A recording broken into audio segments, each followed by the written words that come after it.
क्या आपको लग रहा है कि दोनों सूझबूझ से अब भी काम लेंगे या फिर अमेरिका के जाल में फंस जाएंगे, क्या नहीं, होगा?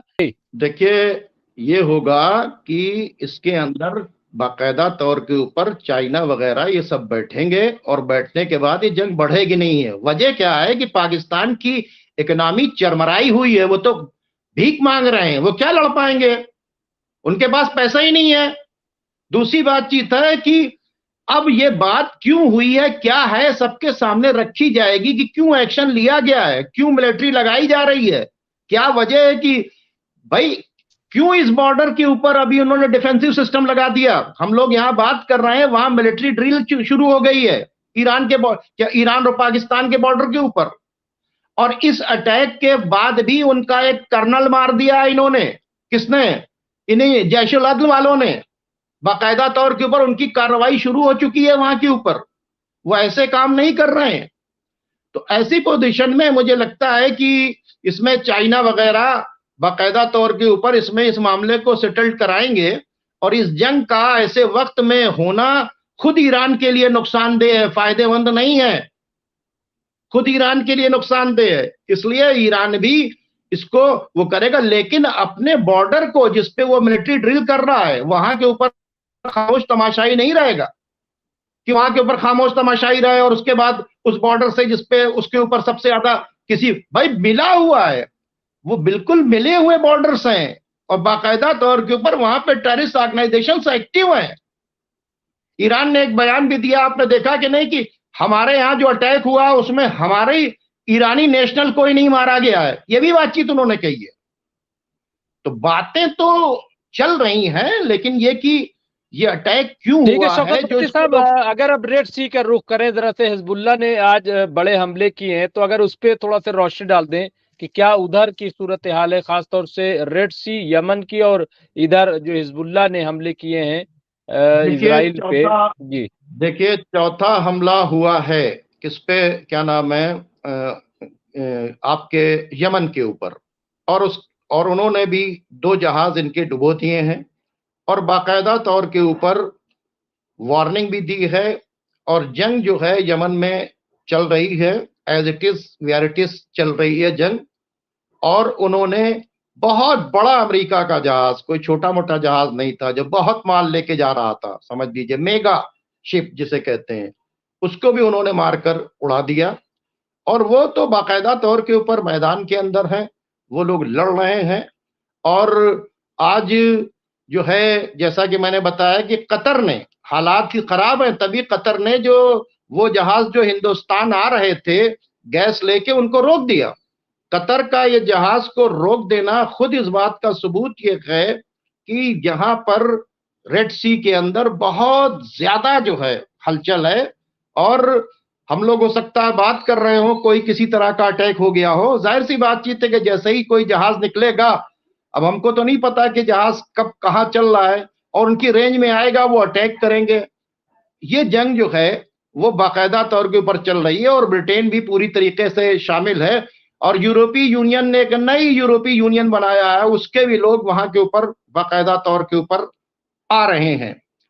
हमें तो ये है कि इस जंग के वजह से जो कतर ने जहाज रोका है, कतर का जहाज रोकना, जो 4 जहाज जो हिंदुस्तान आ रहे थे इनको भी रोका, पहले यूरोप जा रहे थे उनको रोका, लेकिन अब इंडिया को जो जा रहे थे उन जहाजों को भी रोक देना इस बात का सबूत है कि यहां रेड सी में कुछ बहुत बड़ा होने वाला है।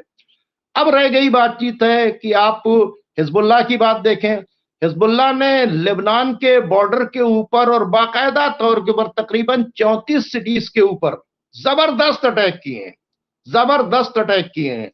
और उसके बाद उनकी लड़ाई अभी पूरी तरीके से जारी है, और वो शिबा फार्म के इलाके को कब्जा करने जा रहे हैं। इधर ये हाल है, बाकायदा तौर के ऊपर 130 किलोमीटर की जो सरहद है लेबनान और क्या नाम है इजराइल की, इसके ऊपर जंग जो है बड़ी तेजी से फैलती चली जा रही है। और जो इराक की रेसिस्टेंस फोर्स है वो भी पूरी तरीके से एक्टिव है, और सीरिया के अंदर भी बाकायदा तौर के ऊपर एक्टिव है। जंग यहाँ पे रुकी नहीं है, जंग बढ़ रही है। ये बीच में ये मसला आ गया ईरान और पाकिस्तान वाला जो, और जंग जो है वो जारी है। और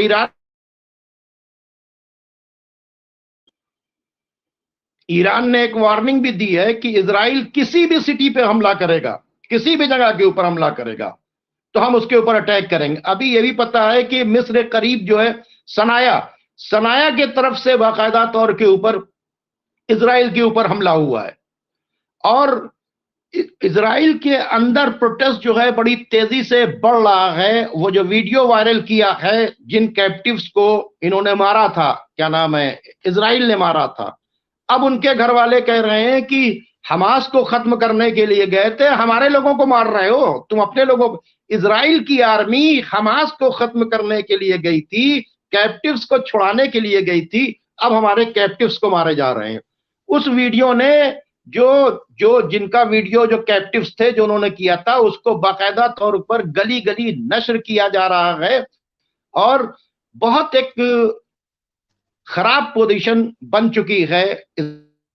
नहीं तो शौकत भारती साहब, क्या ये माना जाए कि ये जो ईरान है वो अब एक्टिव हो गया, एक्टिव मोड में पूरी तरीके से, और उसने अब कार्रवाई शुरू कर दी है? अब जब जाहिर है कि ट्रिगर पर कहते हैं कि जब हाथ रख गया है और उससे फायर भी शुरू हो गए हैं, तो अब ये फायर कहीं भी हो सकता है, इसका मतलब ये है।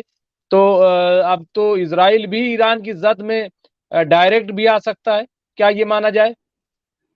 ये किसी वक्त भी हो सकता है, लेकिन ये इसलिए रुका, ये तो पहले भी हो सकता था, ये इसलिए रुका हुआ है कि फिर मैं बार बार कहूंगा कि मिडिल ईस्ट में जो अमेरिकन बेसेस हैं वो इंटरसेप्ट करेंगे, वो इंटरसेप्ट करेंगे इजराइल के ऊपर होने वाले हमलों को। और जब इंटरसेप्ट करेंगे तो उन बेसिस पर भी ईरान हमला करेगा। तो जैसे अभी पाकिस्तान वाले पर इल्जाम लगाया गया कि साहब इजराइल से लड़ने के बजाय देखिए साहब जो है इन्होंने पाकिस्तान पर अटैक कर दिया, वही इल्जाम अभी फिर लगाए जाएंगे। अरे भाई, इन सारी बातों से बचने के लिए तमाम मिडिल ईस्ट के लोगों को, तमाम रूलर्स को ये चाहिए कि सख्ती से कहें कि हमारे बेसिस अमेरिकन मिलिट्री इस्तेमाल नहीं करेगी।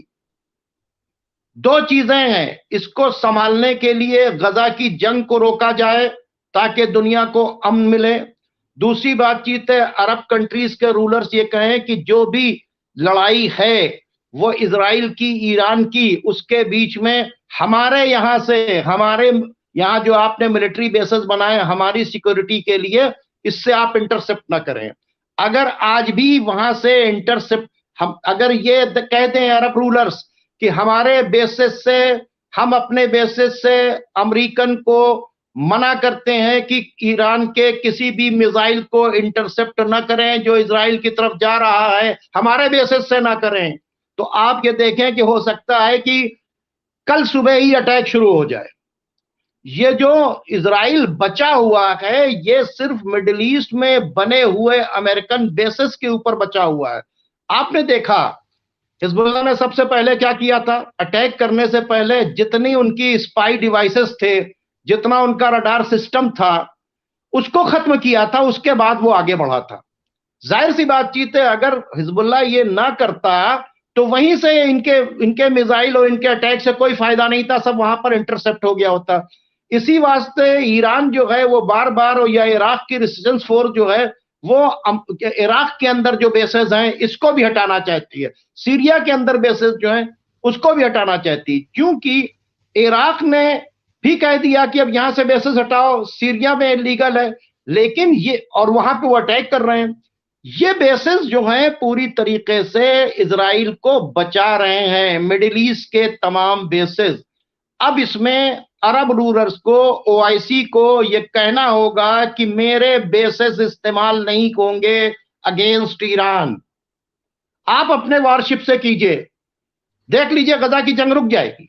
वजह क्या है कि जैसे ही ये इंटरसेप्ट करेंगे बेसिस से, इधर अटैक होगा, और अटैक होगा तो ये सब फिर वही जो मैंने बताया ना कि जो मौके की तलाश में है इस तरह से कि किसी तरह से इजराइल को फायदा पहुंचा दें और गजा की जंग जाए भाड़ में, रुके या न रुके, वहां 20 लाख लोग हैं वो मर जाएं, हम अपने फायदे के अंदर पड़े हैं। तो ये जो सारी चीजें हैं, इससे बचने के लिए इस्लामिक कंट्रीज के, वो मिडिल ईस्ट के कंट्रीज जिन्होंने अपने अपने बेसिस दिए हैं, वो ये कहें अगर ईरान और इजराइल की लड़ाई हो रही है तो हमारे यहां से ईरान का कोई भी मिसाइल इंटरसेप्ट नहीं किया जाएगा। आपको करना है आप अपने वॉरशिप से कीजिए, हमारे बेस से आप नहीं करेंगे। ना हमारे बेस से यमन के ऊपर अटैक करेंगे, ना हमारे बेस से कोई इंटरसेप्ट करेंगे जो इजराइल के लिए जा रहा है। अगर ये नहीं कर सकते तो जाहिर सी बातचीत है कि जब ये अटैक करेगा और यहां से इंटरसेप्ट होगा तो चाहे हौती हो वो भी वहां के ऊपर अटैक करेगा, चाहे हिजबुल्लाह हो वो भी वहां पर अटैक करेगा, चाहे ईरान हो वो भी वहां पर अटैक करेगा।